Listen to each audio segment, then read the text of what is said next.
په خوب کې ورته الله وایي چې دا زوی دې حلال کا حلال کا زوی حلال کا دا ټول ورځ لګي زیبه ګډان ګران دی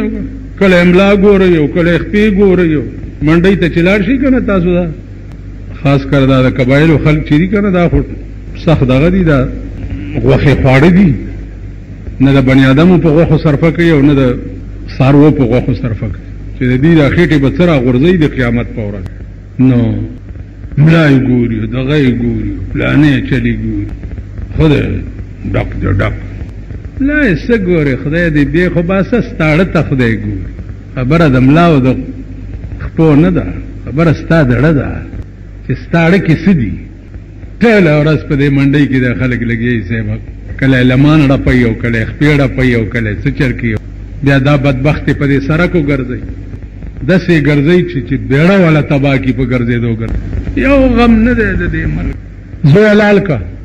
سار را پاسې دو زوی ته وایي چې کینه بچ قال یا بني اني ارى في المنام اني اذبحك فانظر ماذا ترى بچیا ما بیگا خوب لیدلې دي چې زتا حلالوم ما ته حکم شوی دی چې دا زوی دی حلال کا نو فانظر ماذا ترى تم سوچو کنو و زوی ورته څه وایي ته خو زوی ته وایه چې ما خوب لیدلی چې زه تا حلالوم خو به ویلی شي نه ټول وایي ښځې ته به ووایي چې دا زوی دی خدای ویلي دي چې حلال ښځې ته به ښځه به ورته وایي چې خدای ته وایي چې په آرام کښېنه خو زوی څنګه حلال کړم زمونږ ښځې خو داسې دي بیا اوس بیبي هاجرې ته م وایي او اسماعیل علیه السلام ته م وایي چې خدای ویلي دي چې دا زوی حلال کړ خو زوی ورته څه وایي اوس دې ته عقل اریانېږي که نه زوی ورته وایي قال یا ابت افعل ما تؤمر اے پلاره الله چې درته څه ویلي دي ګوره زر کوه چې تاخیر پکې ونکې زر افعل ما تؤمر څه چې درته ویلي شي زر کوه بچیا ته به څه کې زه ستجدني ان شاء الله من الصابرين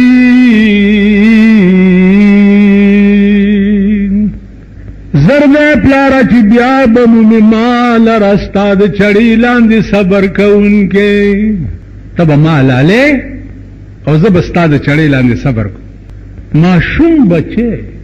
پلار تاوی زر کوا او ستا ده چڑی لاندی بز صبر کون مور تاوی تیاری کا مور را پاسے داو پاکی جامع را واغست ویلم بولو سر ورته غوړ کو رانجې ورته واچول پاکي جامې ور واچولې اوس مور چې څه وخت کې دا زوی تیارولو تاسو په ایمان وایي په دې یو خدای پوه دی چې د مور نیت داو چې دا زوی زما حلالېدو ته تیاروم دغه وخت کې به د دې مور په ډڅ تېرېده یا پلار چې ورته کته چې زما دا زوی حلالېدو دپاره تیاریږي نو دغه وخت کې به د ابراهیم علیه السلام په ډڅ تېرېده دې ته عقل ټینګېدی شي دا څه د عقل خبره ده نو دا الله هر کارنامه چې دا هغه د عقل نه بار اوس ګوره یو طرف ته دنیا ته ښایي چې ته څه یې چې ما دپاره به څه وکړې کولو والا داسې لکه ابراهیم چې و او بیبي هاجره چې وه ښځې داسې او سړی داسې تم سړی تا ښځم ښځه ده ته زما حکم په یو خوشحالۍ کې زما ټول قرآن خپو لاندې پایمال کې یو خوشحالي چې در باندې راځي ټول دین شاته وغورځئ دام زما بنده وکړ وبه کې څوک داسې ګوتې نه یې ونیو مور یې ورته ورپسې کته چې زه بچیا الله په امان دعا یې وکړه چې خدایه زما د زوی دا قرباني په مینا ته یې راوستو په مینا کې هغه ځای نه اوس هم دیوال تاو دی چې کوم ځای کې د اسماعیل قرباني کړې وه دواړه پلار او زوی اوس خدای څه وایي فلما اسلما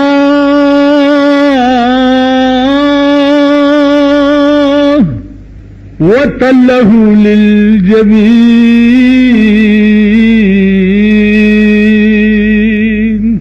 فلما اسلما هر کله چې پلار او زوی دواړه دا الله حکم ته گردن نهاد شو پلارم راضي شو په زوی حلالولو او زوی راضي شو په خپل ځان حلالو خو زوی ورته څه وایي چې بابا یو خبره مې وه ما چې حلالې نو خپل سترګې به تړې ولې اسنه چې دغه وخت کې زما او ستا سترګې مخامخ شي ستا به پالالولو زړه ونشي نو خدای به درنه ناراض زامن دی ته وایي دا زمونږ د زمانې هم دا ارامیان هم زامن دي د دې زمانې د هلکانو ته ګوره که د ملا زامن دي او که د پیر زامن دي او که د میا صاحب زامن دي او که د پیر صاحب زامن دي که د خان زامن دي او که د نواب زامن دي ټول په نالت ډر ډر نارې وایي پلار یې ګوري ورته غږ نشي ټول په نالت اسماعیل هم د ابراهیم زوی سترګې وتړه چې زما او ستا سترګې مخامخ پالالولو به دې ړو نشي نو خدای به زامن دې ته وایي چې د پلار خیال ساتي چې د خدای ته ناراض نشي چې ما نه داسې کار ونشي نن زمونږ زامن هغه کارونه کوي د بدلې وبچي چې پلار پې په نالت شي او په شرمولې وشرمي دویمه خبره دا ده چې زما لاس او خپې وتړه هسې نه چې د سا وتو ټایم کې زه لاس او خپه ووم او ته پې ولګې نو بېادبي به وشي نو ما نه به خدای ناراض شي دا اوس د عقل خبرې د 12-14 کالو هلک دا خبرې کول پلار ته داسې عقل مني چې دا څه د عقل خبرې نو ما وی چې د الله هر کار حیران کن دی ځکه د الله نوم مانام دا د حیران کن هر کار اوس د خدای غیرت په جوش کې راځي چې ښه ده تا خو زما حکم ومنلو نو لاس او خپې ورته وتړلې او راوایې شو وتله للجبین راویې غورځولو سترګې وتړلې او په دې مری ورته چاړه کېښوه چې په مری ورته چاړه کېښوه او आवाज یې وکړو چې بسم الله الله اکبر دغه وخت کې جبرائیل علیه السلام ته حکم وشو چې په سکندونو کې ګډوره بوز او د ابراهیم په خپو کې سملوه چې اسماعیل درنه لال نشي د خو سترګې تړلې رب کې د جنت ګډوره راغې او خپو کې سملولو او د چې پې چاړه راښ کا چاړه اوس غوسه نه کوي چړې ته وایي د الله نه به دې په جهنم کې غواړم خو چې په درېیم ځلې پې راښ کا ګډ بیا برابر شوی خرړار شو چې خرړار شو ابراهیم علیه السلام 14 سنې یقین راغی چې اسماعیل مې حلال او د ډېر جوش نه سترګې کولاو چې لاندې ګوري ګډوری حلال کړی پروت دی او اسماعیل مخامخ ولاړ چړې ته لاس کو چې دا ولې اوس د الله غیرت ته ګوره الله ورته بیا आवाज وکړو چې ونادیناه ان یا ابراهیم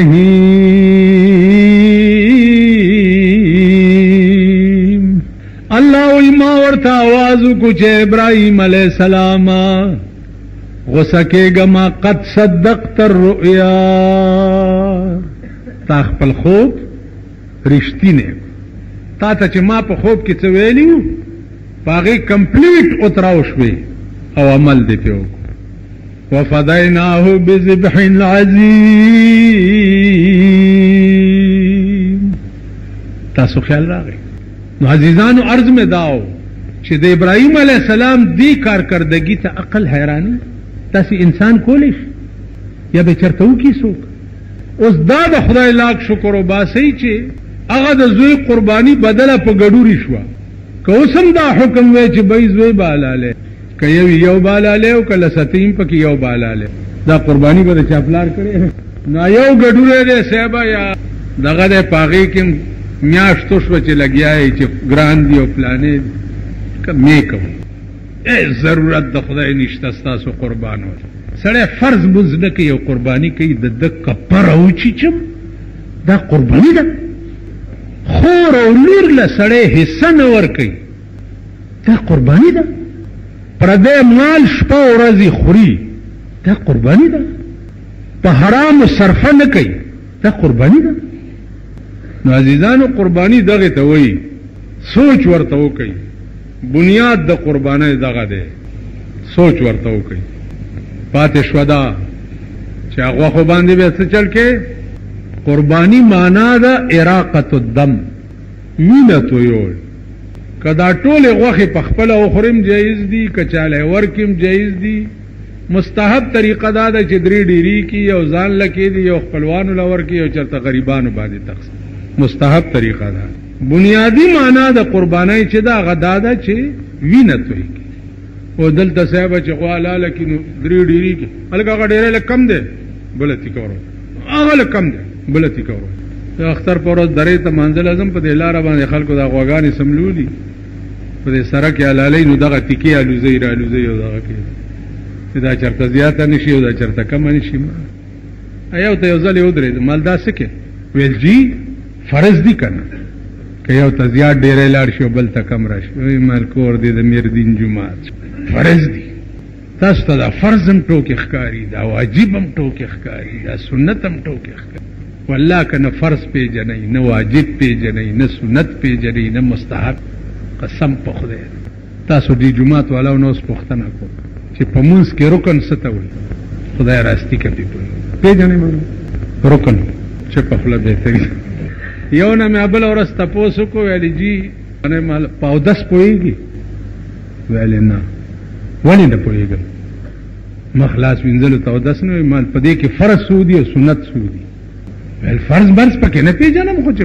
مخ وینځم خپې وینځم لاسونه وینځم په سر لاس راکاږم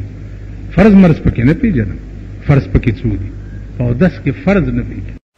زما په ایمان درته وایم چې 3 سیزونو تړه ډېر تنګ دي دې وخت یو د اخترونو ته په دې مرمه مبارک شه مبارک شه هلکه څه مبارک شه خو ځکه نه ورک شه کور دې وران خو نه دی کښېنه پکې ډلې ډلې به ګرځي صاحبه دا د یو حجرې ته او بلې حجرې ته مبارک شه مبارک شه اختر دې مبارک شه یو مې دا ډېر بدي شي یو مې د دې جمعې ورځ ته پړه تیارې دې وخت ځکه چې څه وی دې خلکو قسم په خدای دی چې خو چې دلته زه څه وایم او باروزم چې ما څه ویلي د هغې برعکس ناپلیتې ګورم بیا د جمعې په ورځ چې وځم نو دا خلق به یو خدای سموي دا د بنده د وس شی نه دی اوس اختر را روان اوس نه خلک لګیا دي ګډان ګران غویان ګران بله ورځ مې یو ته وي چې ګران دي نو مه کوه مه کوه ملنګ باندې کلنګ او تاوان خو نشته که چې نشته مه کوه فرض نه کې ټول زندگی پوزیشن دې ما ته معلوم دی چې د خدای نه کمپلیټ باغي یې اوس قرباني ته کې نو قرباني څه مه کوه ستا به څه قرباني ستا قرباني خدای دې بیخ په دا پمن ګډو باسه یا زړه غوا وګوري چېرته پکې 2 کسه شریک شي خیال هم راغی ته څه قرباني